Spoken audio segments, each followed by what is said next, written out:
उस समय के लोग घर या भवनों में नहीं, गुफाओं में रहते थे।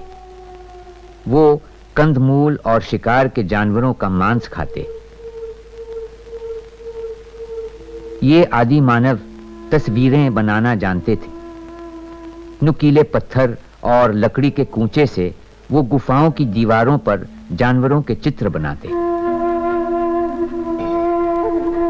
जंगली जानवरों के प्रति आदि मानव को भय और श्रद्धा दोनों रहे होंगे और शुरू में इनकी आराधना भी होती होगी। फिर भित्ति चित्रों में मनुष्य के आकार भी बनने लगे जो टोने टोटके जैसे थे। साथ में नृत्य और प्रथाएं भी होती ताकि शिकार में सफलता मिले। सभ्यता की ओर इंसान का पहला कदम रहा झुंड या टुकड़ी बनाकर शिकार करना और साथ मिलकर बांटना।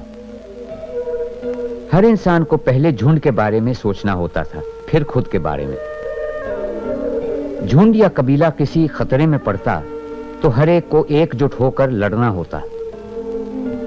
कोई शख्स झुंड के कामों में पीछे रहता तो उसे खदेड़ कर बाहर कर दिया जाता।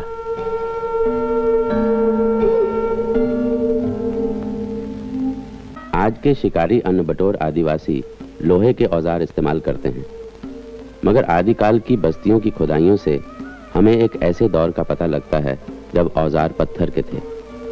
खुरचने, काटने, चीरने के पत्थर, तीरों के फल, कुल्हाड़ी और चाकू जैसे पत्थर। इनमें से कई औजारों पर लकड़ी बांधकर इस्तेमाल में लाया जाता होगा, जैसे तीर के फल। जो लोग ये औजार इस्तेमाल करते थे वो पूर्व पाषाण युग के कहलाते हैं, क्योंकि वो पाषाण यानी पत्थर के औजार और हथियार काम में लाते थे। पूर्व पाषाण युग खत्म होते होते दुनिया का मौसम गर्मा गया। बर्फानी नदियों की जगह घने जंगल उगने लगे थे। इन जंगलों में रहने वालों की नस्ल भी नई थी। उन्हें उत्तर पाषाण युग के आदमी कहते हैं। इस नस्ल की सबसे अहम दरियाफ्त थी खेती बाड़ी, जिससे इंसान को काफी आराम मिला और नई इजादों के लिए ज्यादा समय। मिट्टी के बर्तन बनने शुरू हुए जिनकी मदद से खाना पकाया जाता था। पत्थर के औजार पहले से उम्दा बनने लगे। भेड़, बकरी, कुत्ता, गाय जैसे जानवर पाले जाने लगे। कपड़े की बुनाई शुरू हुई। इन लोगों ने अब झोपड़ियों या कच्चे घरों में रहना शुरू किया। खेती बाड़ी का एक दिलचस्प नतीजा यह हुआ कि लोग गांव और नगर बसाने लगे। बड़ी नदियों के किनारे या जरखेज वादियों में आबादियां बसना शुरू हुई, जहां पानी और खाने की कमी न थी। जरूरत से ज्यादा अनाज भंडारों में जमा हुआ। ये अतिरिक्त मूल्य की शुरुआत थी। लोगों को सोच विचार का ज्यादा समय मिला। व्यापार होने लगा। कला और दस्तकारी में उन्नति हुई। पाकिस्तान में कोटडीजी और राजस्थान में कालीबंगन जैसे कई स्थानों में उस विकसित ग्रामीण सभ्यता के सबूत मिलते हैं जो धीरे धीरे नगर सभ्यता में बदल रही थी। किसी नगर सभ्यता के विकास के लिए जिन शर्तों का पूरा होना जरूरी है वो हैं खपत से ज्यादा पैदावार, व्यापार प्रणाली, माल लाने ले जाने के आसान तरीके, आकार और नाप तौल के नियम, माल की बिक्री के लिए चांदी, सोने, अनाज या सिक्कों का इस्तेमाल, कायदे कानून पर चलने वाला धर्म और खास तरतीब से बनी इमारतें। और इन शर्तों के पूरा होने पर ही सिंधु घाटी सभ्यता का विकास हुआ। ये पुरानी भारतीय संस्कृति आज के भारत की तहजीब का आधार है।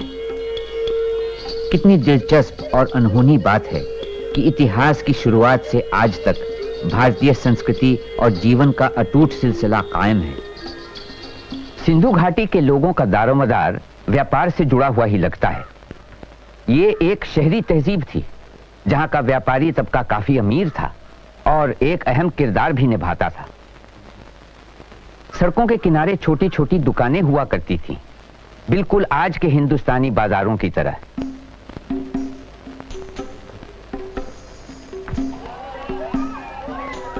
सिंधु घाटी तहजीब, जिसे हड़प्पा संस्कृति के नाम से भी जाना जाता है, अपने सुनहरे दौर में 2500 से 1900 ईसा पूर्व तक बलूचिस्तान की पहाड़ियों से लेकर सिंधु नदी के मैदानों तक और कच्छ, काठियावाड़ से लेकर घग्गर, यमुना घाटी तक फैली हुई थी।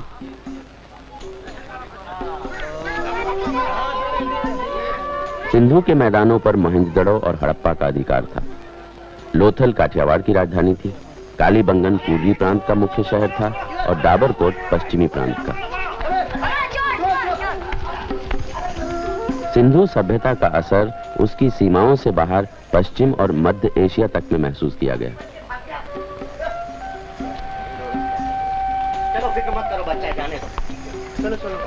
सिंधु घाटी सभ्यता उस व्यापार का एक हिस्सा थी जो मेसोपोटामिया के निचले मैदानों से लेकर पारस की खाड़ी के दोनों छोरों को जोड़ता हुआ दक्षिणी ईरान और बलूचिस्तान से सिंध होता हुआ भारत के भीतरी हिस्सों तक फैला हुआ था। इस सभ्यता का प्रमुख जलमार्ग सिंधु और उसकी सहायक नदियां ही थीं। नदी और समुद्री जलमार्ग पर होने वाले व्यापार के अन्य महत्वपूर्ण गवाह हैं लोथल में स्थित गोदी और द्वारका में मिले पत्थर के लंगर और प्राचीन घाट। अकाद के राजा सरगोन के जमाने में लोथल और मोहनजोदड़ो से कीमती पत्थरों की मालाएं, मणि, मोती आदि, हाथी दांत और शंख वगैरह से बनी चीजें और शायद कपास की चीजें भी पश्चिम एशिया के शहरों को निर्यात की जाती थी। उस वक्त की मिट्टी की मोहरों और शिलालेखों के हिसाब से आज का मकरान तट मगन और भारत का पश्चिमी तट मेलुहा कहलाते थे। भारत से पाल वाली नावें अकाद की खाड़ी तक चलती थी। मेलुहा से आते जहाज, मगन से आते जहाज, दिलमन से आते जहाज, अकाद के बंदरगाह का सबने छू लिया किनारा है।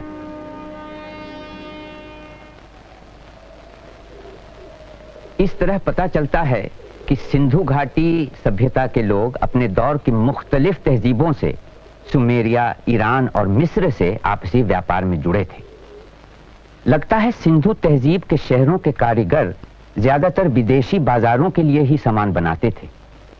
सामान की खरीद फरोख्त के लिए किसी मुद्रा का इस्तेमाल होता था या नहीं, इसके बारे में ठीक से बता पाना मुश्किल है। मकानों से सटे हुए बड़े गोदामों से अंदाज लगाया जा सकता है कि ये सौदागरों के मकान हैं। तादाद और मकान की बनावट से पता चलता है कि उस दौर का सौदागर तबका कितना ताकतवर और खुशहाल रहा होगा। इनके खंडहरों में सोने चांदी के जेवरात, कीमती पत्थर, पिटे हुए तांबे के बर्तन, धातु के औजार और हथियार मिले हैं। मोहनजोदड़ो और हड़प्पा के नगरों में अंतरराष्ट्रीय व्यापार की मंडियां थीं, जहां जगह जगह से आया माल साफ होकर छंटकर बांधा जाता था और फिर आगे भेजा जाता था। इन्हीं दोनों केंद्रों से कारवां दूर दक्षिण में कर्नाटक तक धातु और कच्चे माल की खोज में जाते थे। वहीं दूसरी ओर सीमा पार कर अफगानिस्तान, ईरान और मध्य एशिया तक जाते थे। जैसे आजकल की मंडियों में माल को बांधकर बाहर भेजा जाता है और पहचान के लिए उस पर निशान लगाए जाते हैं, सिंधु सभ्यता की मोहरें भी शायद ऐसे ही इस्तेमाल होती होंगी।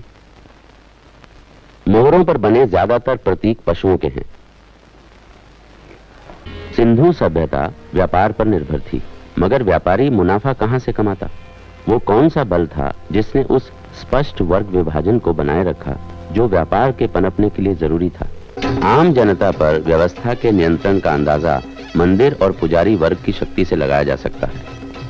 हालांकि उस वक्त की विशाल देव प्रतिमाएं तो नहीं मिलती, फिर भी हमारे यहाँ टीलों पर मेसोपोटामिया के जिगरात मंदिर जैसी इमारतें हैं। पुष्कर के पास रहने वाली देवी दासियों के साथ यात्रियों का सहवास देवी पूजा का एक संस्कार था, जो आज भी दक्षिण में देवदासी परंपरा के रूप में मौजूद है। खंडरों में बड़ी संख्या में मिलने वाली मूर्तियां आज भी भारत के कई हिस्सों में पूजी जाने वाली मूर्तियों से मिलती जुलती हैं। सिंधु घाटी में विशाल मूर्तियों और देव प्रतिमाओं के न मिलने की वजह हो सकती है जीवित देवियों की पूजा, जो अब भी नेपाल में होती है। कहने का मतलब यह है कि धर्म प्रधानता ही सिंधु घाटी सभ्यता को 500 साल तक जीवित रख सकी।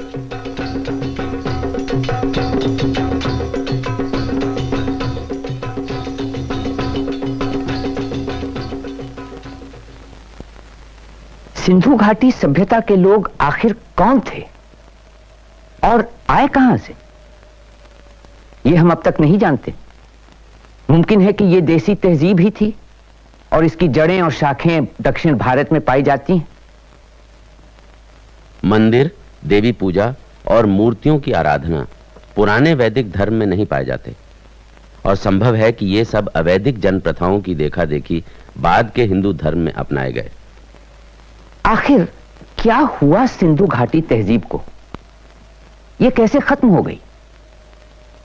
कुछ लोग कहते हैं कि इस तहजीब का खात्मा किसी हादसे की वजह से हुआ, या फिर आबो हवा का बदलाव जिसकी वजह से चारों ओर रेगिस्तान फैल गया।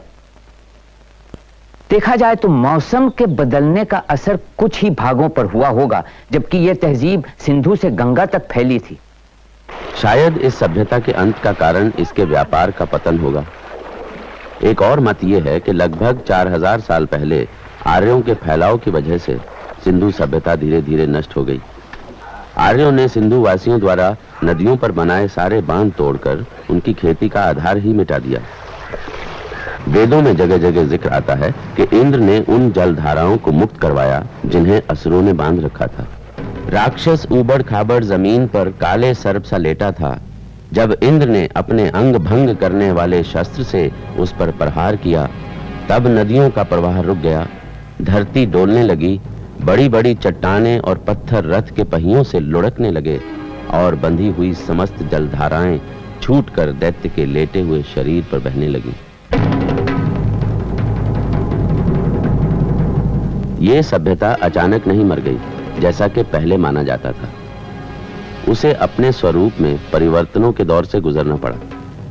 1600 से 1900 ईसा पूर्व का ये परिवर्तित रूप वाला दौर उत्तरकालीन हड़प्पा के नाम से जाना जाता है।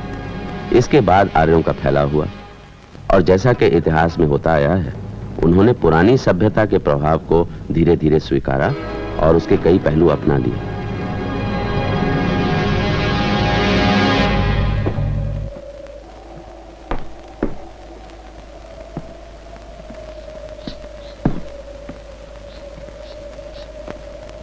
ये महज एक इत्तेफाक था कि मोहनजोदड़ो और हड़प्पा की खोज हो पाई।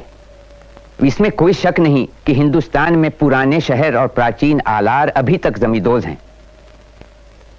इस सिंधु घाटी तहजीब और आज के हिंदुस्तान के बीच कई जगह सिलसिला टूट गया है। उन टूटी कड़ियों के बारे में हम बहुत कम जानते हैं, फिर भी एक मुसलसल रिश्ता बनता चला आ रहा है वक्त के साथ साथ लगातार, जो आज के हिंदुस्तान को 6-7 हजार साल पुराने माजी से जोड़ता है, जबकि सिंधु घाटी तहजीब का आगाज हुआ होगा। हमें वाकई हैरत होती है कि मोहनजोदड़ो और हड़प्पा में कितनी सारी चीजें हैं, जैसे वेशभूषा और दस्तकारी, जिनमें हमें आज की रिवायतों और रहन सहन की झलक मिलती है।